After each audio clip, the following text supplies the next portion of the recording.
Hello and welcome to the TCF Morning Show. It is Friday, March 19th, and today is the best day of the year, boys. Um, I am joined by Boomy at Boomy TCF and Matt Schoolfield at schools_01. I am Zach Lilia at Z Lilia TCF. The main page is at typical_Chicago.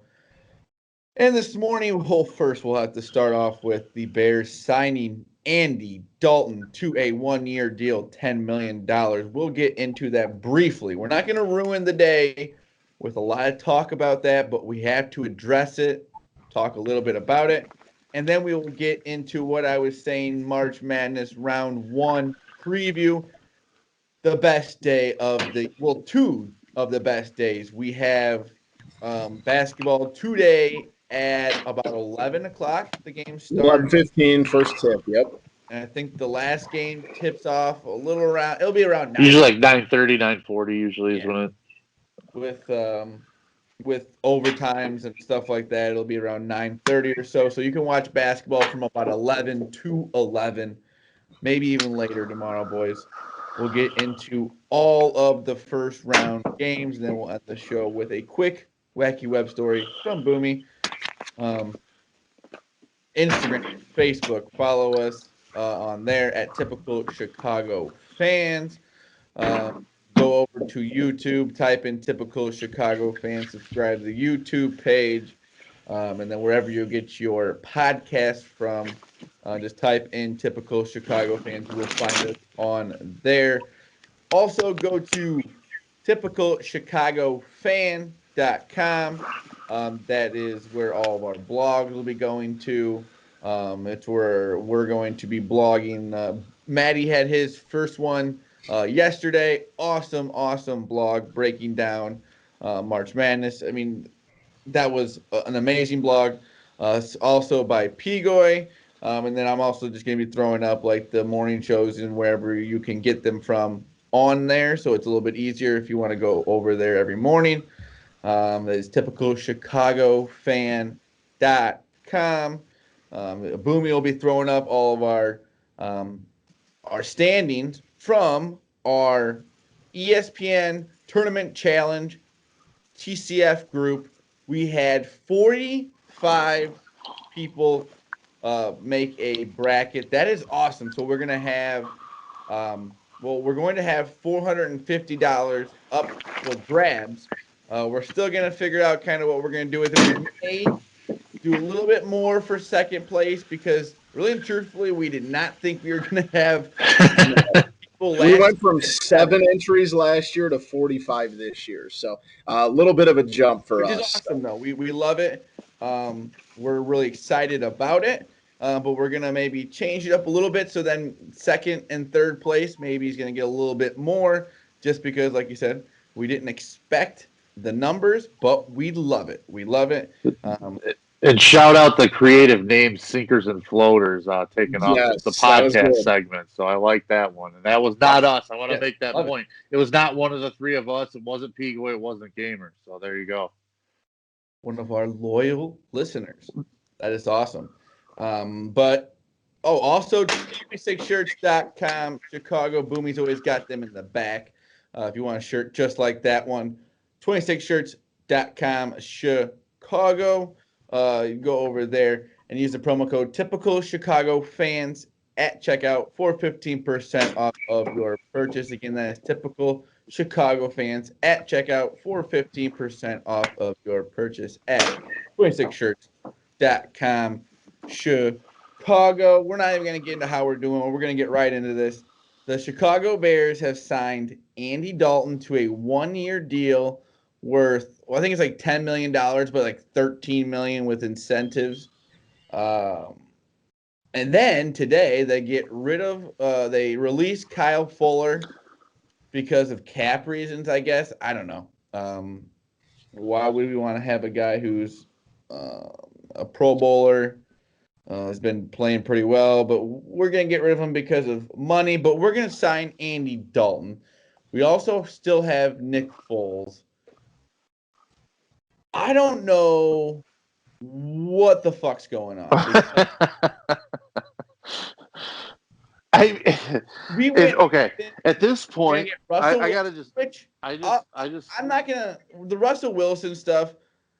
They just flat out said they're not gonna give him up, which the Bears did as much as they could in that way. But then we go and sign Andy Dalton, 32. I think he's 32, somewhere around there.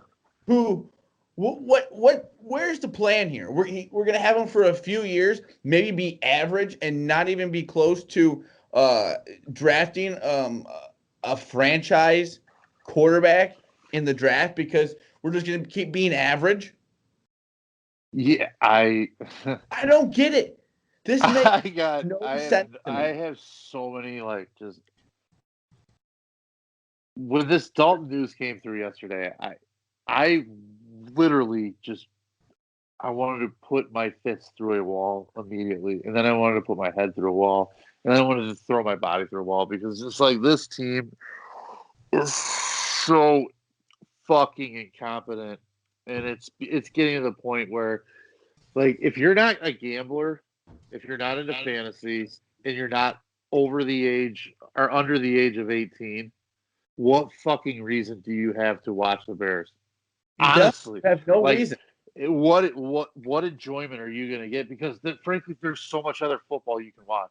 Like, if you just like football, don't watch dog shit football. Like, because you can't be rooting for this team at this point. Like, you can't be happy with it. And at this point, like, my buddy, calls me today, and he starts in, and he's like, kind of like, I don't mind the Dalton signing, blah. And I'm just like, what are you talking about, dude? Like, what are we gonna like? What is this going to? I'm like 6 wins. This is 6-7 win territory. What are we gonna do with that? I'm like, the only positive out of this is it expedites the process of getting Nagy and Pace fired, and that's it. It pushes the clock up on that. They have a hole of the boat, and they put Flex Seal on it. That fucking boat is outstanding, though, dude. He puts a screen door on the bottom, Flex seals the whole thing, he was fine. That boat's going. The Bears aren't even the Flex Seal boat. They're not even the Flex Seal. They're not even a Flex Seal screen door boat. That's not even what they are. In a few years, that Flex Seal that you think is going to work is going fucking straw. Go away. It's like one of those. It's a Tom Sawyer straw raft, like just chugging down the Mississippi, getting blasted by paddle boats, and you are just steamboats, and you're just getting waylaid by waves on the Mississippi. The boat has nothing to do with what I mean is that Andy Dalton is what they're trying to fix the boat with, and it's just not going to work. I don't care what the boat is. The boat he made. Andy Dalton isn't even Flex Seal, is my point. So I just want to make that very clear. Because for a year or so, they may be okay. I don't know, contend for a wild card spot, maybe. Side note, no longer a redhead, dude. Did you see how bronze his hair is now? There is some extreme product being thrown in the red locks. I don't think I even like that, because if you're gonna give me Andy Dalton, give me the reddest Andy Dalton you can possibly. Yeah, match the uniforms. Yeah, just go straight up Andy Dalton. Let's not pussyfoot around things. If we're gonna go bad, let's go fucking fun bad at this point. Let's just say not happy about it. We'll move on. Disgusting. I don't want to keep talking about Akeem Hicks is going to be gone. Roy Robertson Harris is gone. Like you said, Kyle Fuller's cut today. But hey, we got fucking Nick Foles and his carbon copy and Andy Dalton. I would have rather just had Mitch, who signed with Buffalo. Absolutely. Would definitely rather have Mitch. Yeah, Maserati Mitch, baby. Whatever, we'll move on. March Madness, round 1, Friday, Saturday. Today, the games start at 11:15. I think even tomorrow, the games will start at 11:15. Illinois plays at 12:15. Mm-hmm. So, for everyone looking for that. And Loyola, do they play tomorrow? Does my season end tomorrow as a fan? Do you boys think? Does who? Does my season as a fan end tomorrow? I don't think so. You don't think so? I hope you're right, Boomy. I'm a little worried, but You don't want to think. You want to know what I think because I think it might be over. All right. Well, that's fair. I'm worried that it might be over too, but I do want to point out, I will say this. If they beat Wisconsin, I do like their chances against Baylor. I'm just going to say that right now. Well, let's get it started. I'm going to go through all the games. We'll start on Friday at 11:15. We obviously had the play-in games on Thursday. As we record, Michigan State is up 11 on UCLA, but we had Texas Southern taking down Mount St. Mary's. Well, you know, if Michigan State loses and you're listening to this, me and Maddie, hearts have been broken. Yeah. Just if Michigan State won, we're in good shape, though. So, yeah, we're happy. Texas Southern was a win. They will get Gonzaga, I believe. No, that's not true. They will get beat regardless of who they are playing. Yeah, it doesn't matter who they play. Drake beats Wichita State in one of the weirdest games, one of the sloppiest, ugliest games I've seen in a while. A true old school Missouri Valley game right there. Anyone could have bet. No, without a doubt. I mean, me and Zach were watching the game, and I think Drake had 6 points, so there was 5 minutes left in the first half. So 15 minutes of play, they had 6 points. That was a straight-up old-school Missouri Valley game. Like, just slugfest in the Valley on a Tuesday night. Just ugly. Norfolk State in a similar situation. Norfolk State holds off and beats Appalachian State. They will play Gonzaga. Norfolk State was up huge. Appalachian State went over 18, set records for the most amount of threes missed in half. They were over 18 in the first half. Come back, make it a game. Norfolk State holds on 54-53 for the opportunity to play Gonzaga. And like I said, as we speak, we're almost at the half. Michigan State is leading UCLA. But let's get into it. On Friday, the 11:15 game, I had to get my Gator gear on. They have the opening game on Friday. They have Virginia Tech at 11:15. Virginia Tech's been playing well lately. Do you guys think Florida has enough to gut one out? I mean, I know Virginia Tech's been a little inconsistent. They were picked 11th in the conference. They've obviously kind of outkicked their coverage. What do you think in the Florida-Virginia Tech game? I love that phrase, the outkicked their coverage, and that stinks as the UCLA hits a 3.5 there. That sucks. But, yeah, the outkicked their coverage, that phrase applies to so many things in life. It's true, though. Virginia Tech is not an uber-talented team. Izzo's going to get in trouble. Izzo's going to get in trouble for that one. Grabbing a player's jersey, and now he's getting in his face. Contact. It's not going to go well. Not going to go well in 2021 for Coach Izzo. That could be interesting. Back to Florida, Vodtech. Vodtech, not a super talented team. Did not look great against Carolina in the ACC tournament either.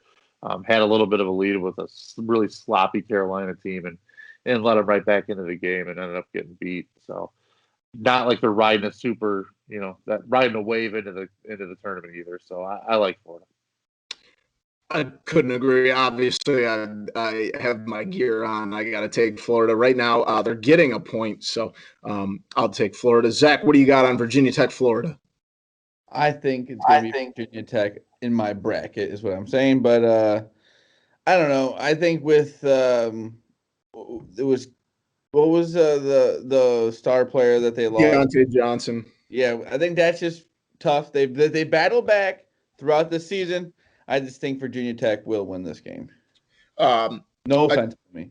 Nope, none taken. None taken. Moving on to the 11:45 game, we have Colgate and Arkansas. Does Colgate stand a chance against Must Bust and Arkansas? That's a 3 seed. What do you guys got here? I think Arkansas is going to win, obviously, but this is not an easy test. I really do that. I think they will. I'm not saying they're going to win, but I think it's going to be closer. I would take the number on Colgate. I think it's going to be a close game. I want to make sure everyone is aware. I want to throw one little nugget going against Colgate here, and this is why I'm going to take Arkansas. And it's mainly because Colgate's numbers and their record is stacked up against – they've played 3 total teams this season for their 15 games. They played Boston University 6 times. Right. So out of their 15 games, they played like 5 games, 6 games against 3 teams, and that was their season. So I think their numbers are skewed in that regard. So I just want to, and Arkansas is one of those teams. The Must Boss is a really good coach in my opinion, They don't ever lack effort any given team, and it's usually the teams that lack effort that get knocked off in the first round by big underdogs like this. That's the only reason I like Arkansas. Don't hate that. Moving into the game, obviously, Zach brought up, we have Illinois hosting number 16 seed Drexel.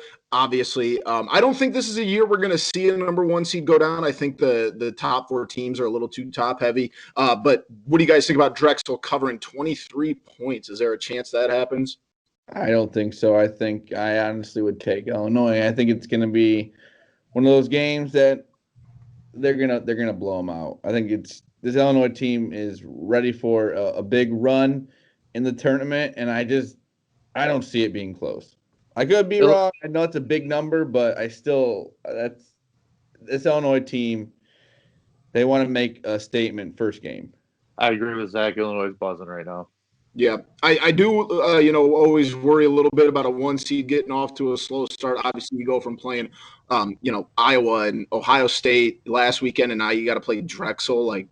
It could be an opportunity to kind of let one slip, but I think this year, after everything that went down last year, Illinois is going to be primed and ready. Underwood's got them laser focused. I agree. Yep.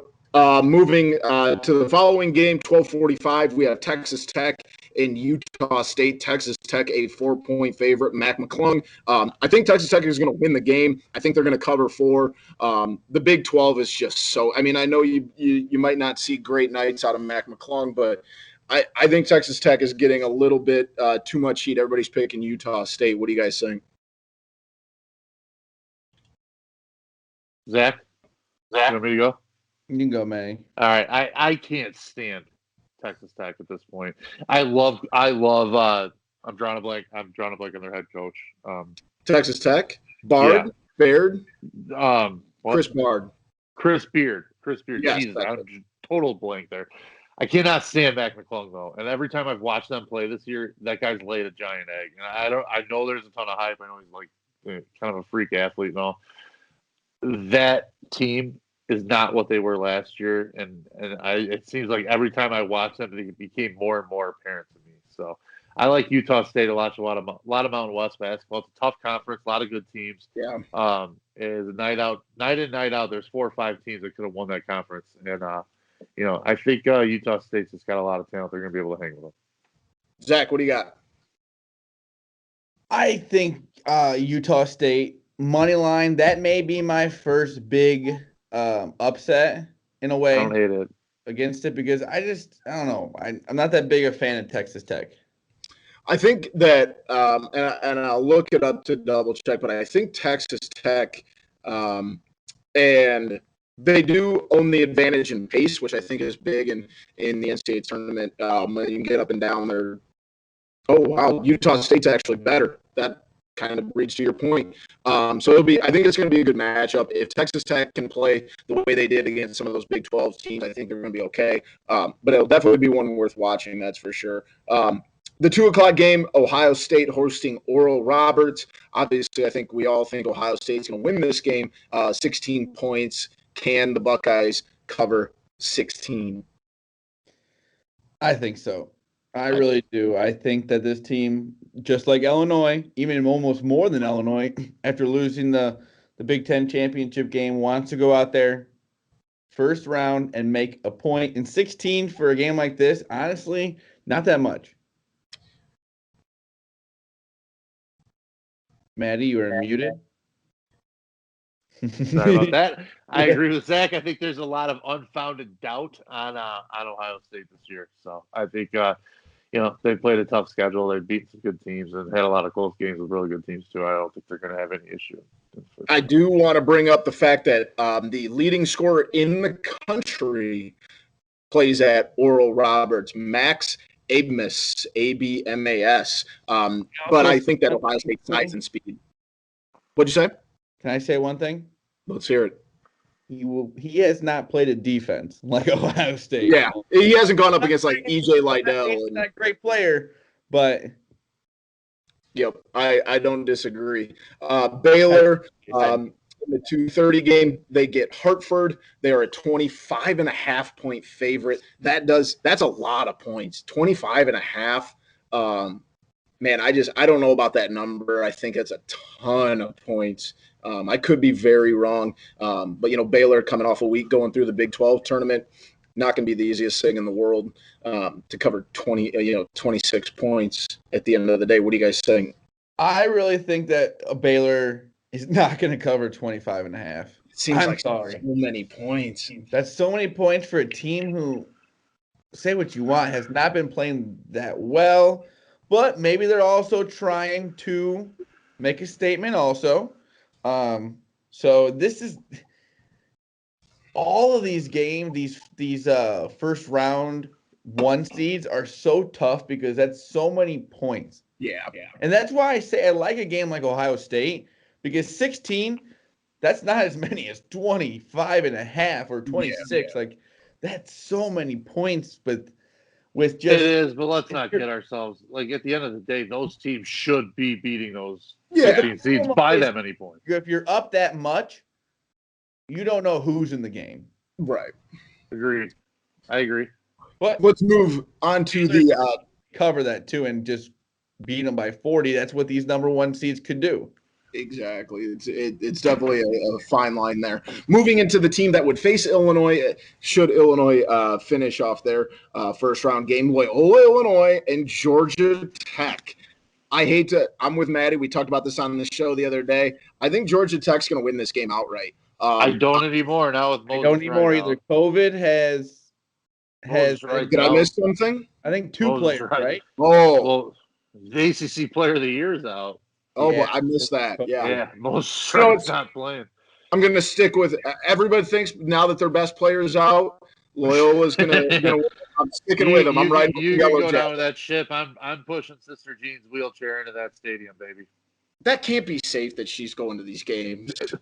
You think? What do I know? In a pandemic that's wiping out the senior citizen population, let's send 100-year. Let's throw our 100-year-old nun out there. Yeah, I got Loyola minus 5.5 there.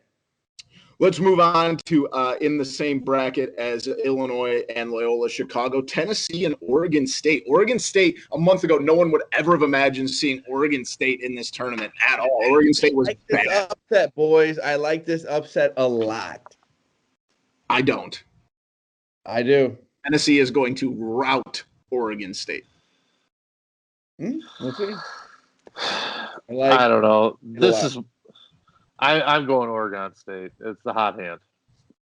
They are hot. I will agree there. I just think I may not take them money line, but I will take them spread. And Tennessee is a big giant poop. They stink, dude. We shall see. Not a good team, in my opinion. Moving on to the 4 seed in there, Oklahoma State with the best player in the country, without a doubt, Cade Cunningham, taking on Liberty, who had a really solid season. I mean, can't take any of it. 23-5 is a great season out of Liberty, but do they have enough to take down Cade Cunningham? I don't think so. I like Ohio State, Oklahoma State in this tournament. What do you guys got? Okie State. Same reason. Cade Cunningham is like playing out of this world. Zach, you taking Liberty? I don't know. You guys keep saying one player. That's all they need. Yeah. To beat Liberty. To beat Liberty. He's right now, he's LeBron James in college basketball. So it's like you got to take out the best. He is the best player in college basketball, bar none. Oh, well, yeah. Whatever. I guess. We'll see. I'm not saying they're the best team.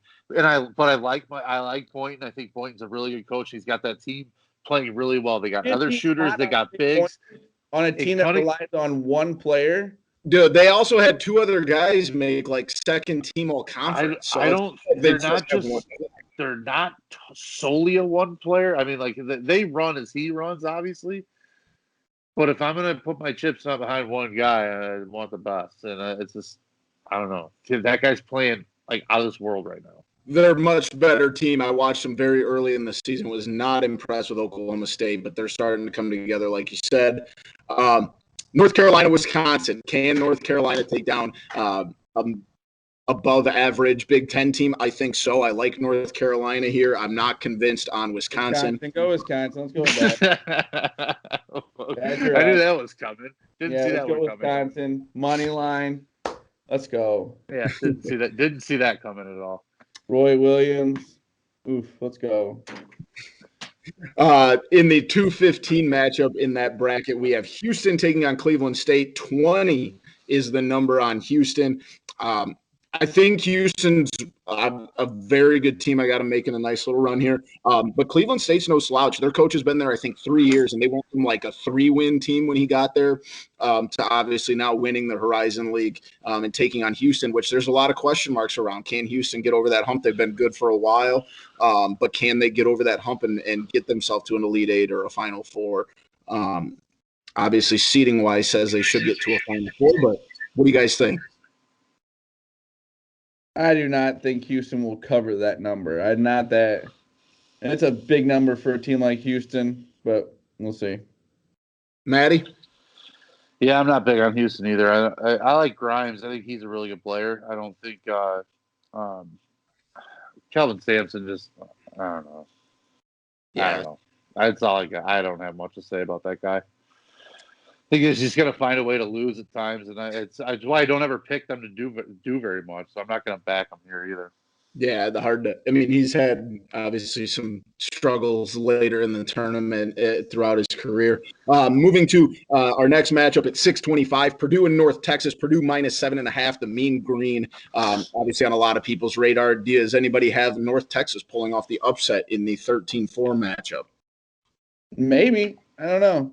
Purdue's one of those teams that's just kind of been around in the Big Ten. They've played well at times or whatever, and I can definitely see this could be an upset in a way. I mean, it's one of those spots with 7.5 or whatever. It could always be an upset in the tournament. Absolutely. That's a close number for a 4-13 matchup. Single digits, there's always some sort of upset could happen. Absolutely. Well, if they don't take Trevion Williams out in the most important time of the game, then they can probably win. But I don't know. They found a way to take him out at in overtime when he was absolutely dominating a game in the Big Ten tournament. So as long as Painter doesn't do something stupid like that, then got to stick with Purdue. But that's another team. North Texas looked really good, and they got a lot of got some outside shooters too. So if you got a team that can shoot, they can always do some hay in the first round for sure. Most definitely. And a game which is weird for me to say about the NCAA tournament, I don't know how much interest I have in watching this game. The 7-seed Clemson are taking on the 10-seed Rutgers. I don't know, guys. It doesn't seem like these are two teams that should be even in an NCAA tournament, let alone a 7-10 matchup. I do think Rutgers is going to pull it out, but this is a lot of question marks here. Does anybody feel I just want someone to tell me how Clemson got a 7 seed, but Georgia Tech was an 8 and won the ACC tournament and had a better record in the ACC. I need someone to had the ACC Player of the Year.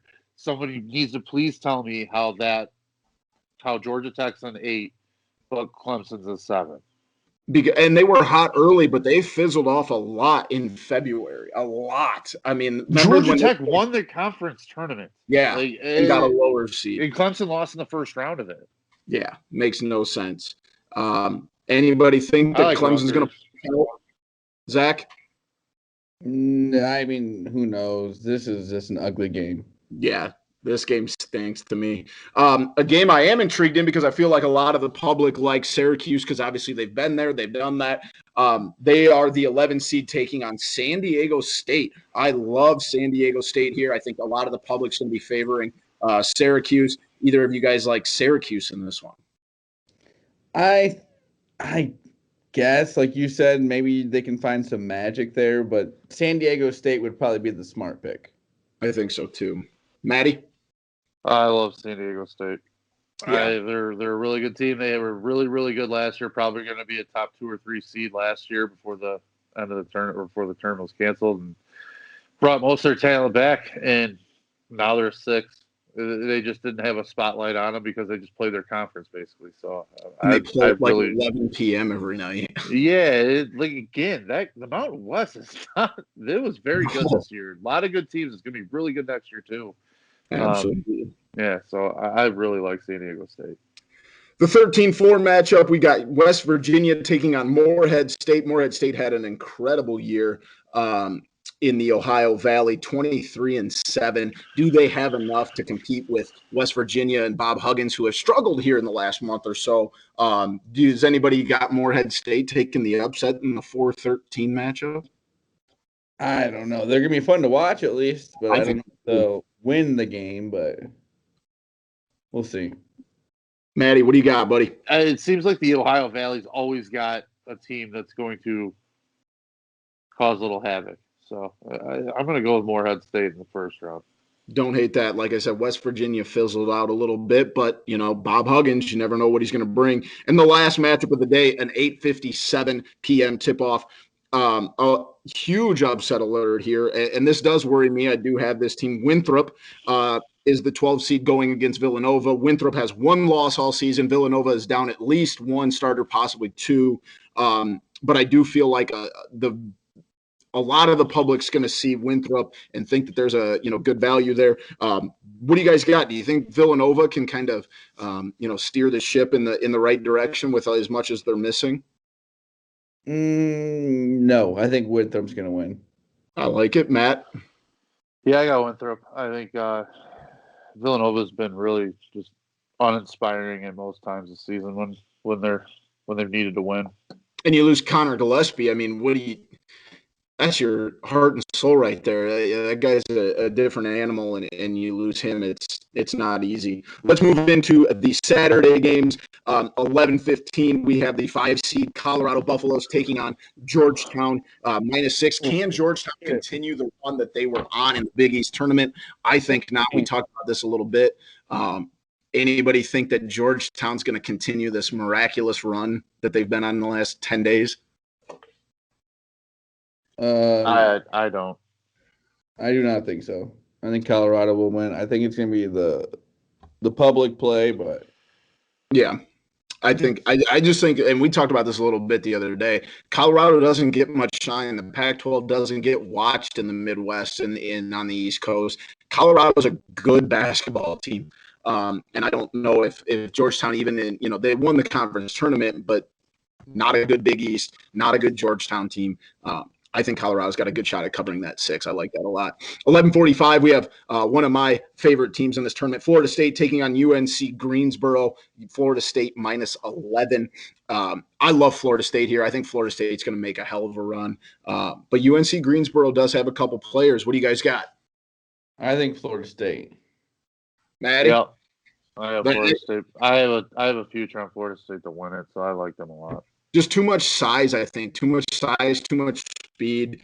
I don't know if a team like UNC Greensboro, who did have a good season, 21-8, but they play in the Southern Conference, in the Southern League. So I don't know how much they're going to be able to match up with the size and the speed of the Seminoles. A big upset alert here. Everybody's talking about Kansas, obviously coming off of COVID where they had to bounce out of the Big 12 tournament, host Eastern Washington.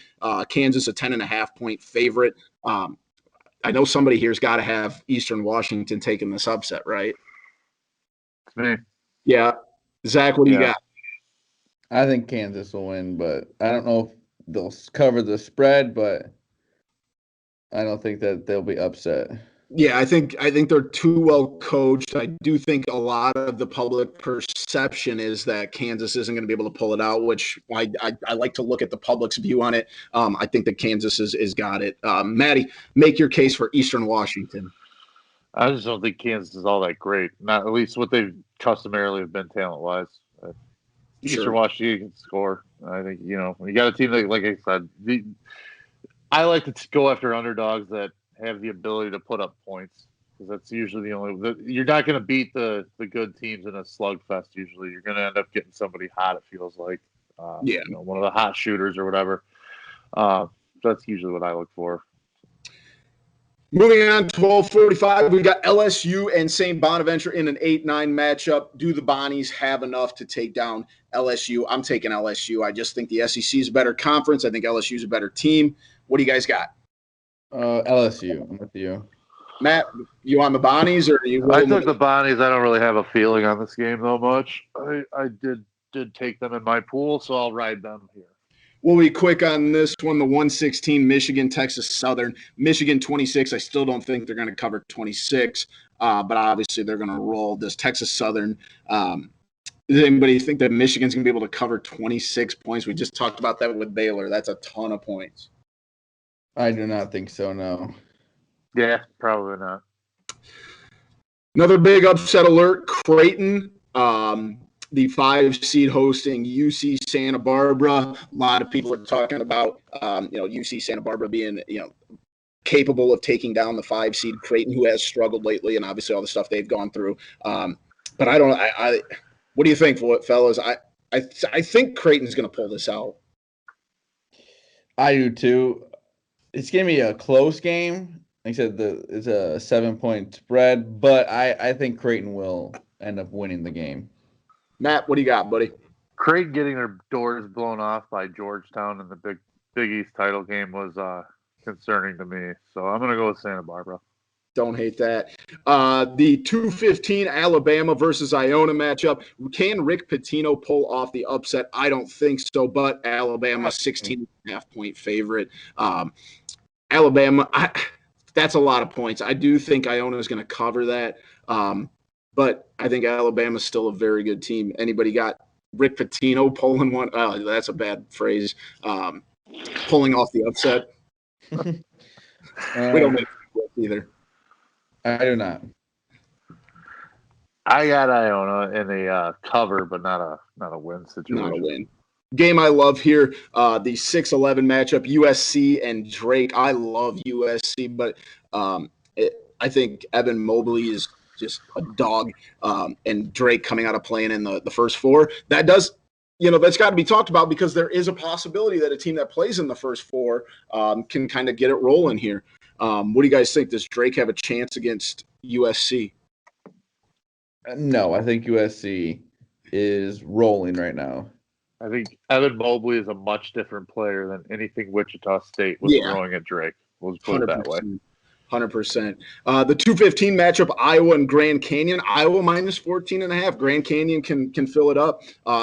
Do the Lopes have a chance to cover that spread? I think so. I kind of like Grand Canyon plus 14.5. Love Grand Canyon. It's the 1-2 seed that I think might have a chance to go down. It's the only one I think that has a chance. I'm going to sprinkle a little bit Grand Canyon money line just because for that fact, but not I'm not going to put the mortgage on it. We'll just put it that way. But I do like Grand Canyon to cover that one. Don't hate that. Zach, do you think Iowa's going to pull that one out? Not the spread, no. Maybe I still do see them getting upset too, so we'll see. Another good matchup here in the 7-10. We got Connecticut and Maryland. Connecticut a 3-point favorite. I'm going Maryland. I don't know if I'm just taking some of these based on Big Ten bias, but obviously, having Hurley at UConn and their little run they made in the Big East. What do you guys think? You got Connecticut or Maryland? I kind of like Maryland in this game, honestly. I think with the Big Ten that they've played, I like Maryland. I think I don't know. I don't have much of a feeling on this one. The only reason, I guess Book Knight's probably the best player between the two teams, so I guess I'll just go there. I don't know. I don't think either of those teams. I think UConn's getting a lot more love than they really deserve in terms of the darling that could make a run. Yeah. I don't see it. I just don't. Yeah, I haven't seen a game out of them where I'm like, you know what? Yeah, that team is just. It's Ryan Book Knight. It's not like it's just. Yeah. It's not like Cade Cunningham plays at UConn. It's not even Shabazz Napier, Kemba Walker, something like that. So just, and that's, I think, that's the quick trigger, it's UConn. That must be like that. No, it's not close. Right. I agree. Another big upset alert, Virginia, who actually will not be able to do any team activities until Saturday at 1 p.m. They tip off at 6 p.m. They face a very good Ohio team. Do you guys think Ohio can pull off this upset? I think Ohio. They can. I have Ohio in the Sweet 16, so I do too. That's what it tells you how I feel about them. Zach, what do you got, buddy? I like Ohio too. Yeah, they played very well through the end of the MAC tournament. Virginia, has been off, I think, 8 or 9 days now. And I think they're, like I said, not doing many activities. I think they're quarantined as we speak. So that'll be fun. An 8-9 matchup that I think is going to be a good game, an old Big 12 game. We got Oklahoma and Missouri, an 8-9. Oklahoma's a 1-point favorite. I like Missouri here. I don't know. I could be crazy for this one. I just think Missouri just gets up and goes a little bit more. But Oklahoma does play some really good defense. What do you got, Zach? For that reason, I like Oklahoma. I think that they're going to be able to play defense well enough, and their offense will win the game. Sure. Maddie? Yeah, I like Oklahoma. I think they're a better team. I like that Reeves kid, too. I think he's a good player. I tend not to go against Quanzo Martin as much as I can. He's an intimidating figure. Gonzaga, Norfolk, don't see a line on that. It's probably going to be around 25. I think anytime a spread gets to like 23 or over, I don't care if it is a 1 seed, I'm taking the underdog to cover, and I'm probably going to be wrong most of the time. But let's move into a team I like a lot. We're down to the last couple games on Saturday. 8:50, Texas takes on Abilene Christian. Texas -9. I think Texas covers that pretty easily. I like Texas a lot. I'm with you. I think Texas could make a very deep run. I do too. And I'm not going to downplay. Abilene Christian had a Abilene's very good. I think that was a tough seed for Texas to get. Yeah, that was one of those like, hey, it's a in-state team. Let's make a little TV money in the first round. Let's throw Abilene, Texas against. Yep. 100%. And the last game of the first round, we have Oregon, the 7 seed, hosting VCU. Oregon, a 5-point favorite. I'm going Oregon here because I'm not convinced that VCU's got it in them to pull this one out. I was very underwhelmed from a lot of the games I saw VCU play, and they're not the VCU from 10 years ago. That's about all I got on that. I'm not thoroughly convinced that they're all that. I'm going with VCU. I think that it's one of those ones that you just like to take the money line at the end of the second day. Yep. If it wins. Donate that philosophy. Well, that is it, fellas. We will get deeper into the bracket as we move our way through it on Friday and Saturday.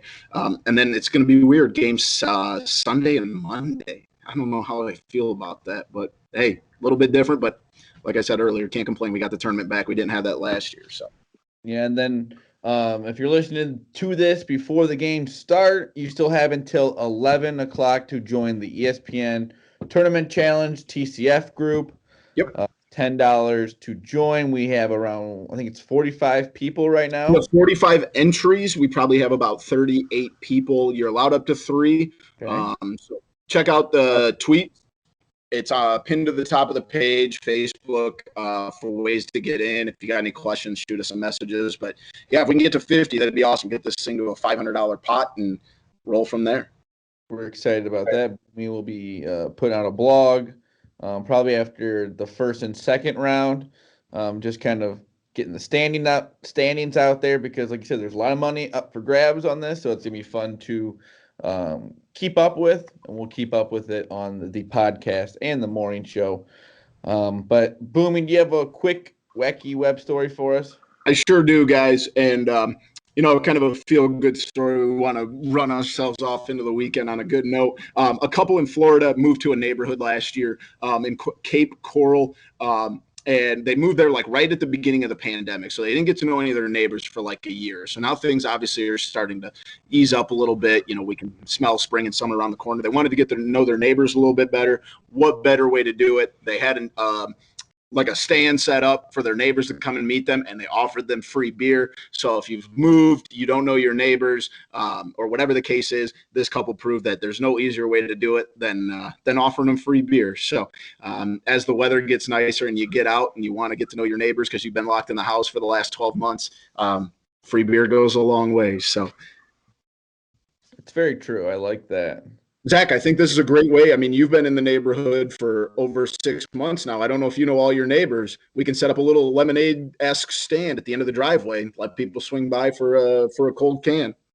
Vodka lemonade. Gotta love it. I don't hate that.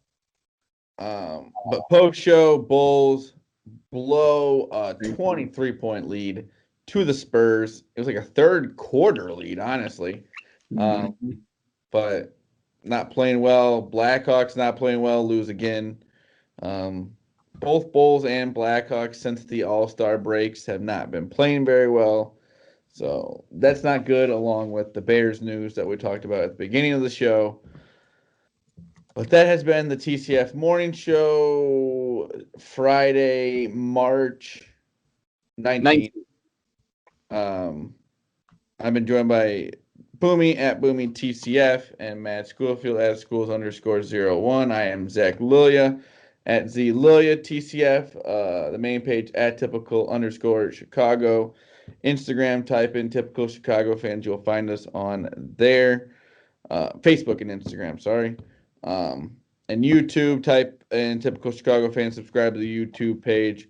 Morning shows, podcast, interviews, all on there. And then go over to wherever you get your podcast from. Type in typical Chicago fans. You'll find us on there. Shot26shirts.com Chicago. Use the promo code typical Chicago fans at checkout for 15% off of your purchase.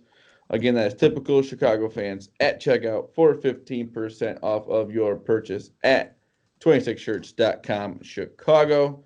Anything else? And just enjoy the best weekend of the year, folks.